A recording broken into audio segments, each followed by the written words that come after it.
വിരലിൽ കയറി കടിയായി രവിയുടെ ചിരിമാഞ്ഞലറി കരയുകയായി. വിരലിൽ കയറി കടിയായി രവിയുടെ ചിരിമാഞ്ഞലറി കരയുകയായി.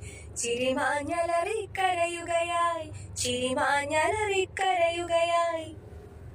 നിങ്ങളുടെ അഭിപ്രായങ്ങളും നിർദ്ദേശങ്ങളും എൻ്റെ ഇമെയിൽ ഐഡിയായ plakai@gmail.com എന്നതിൽ അയക്കാം കേട്ടോ.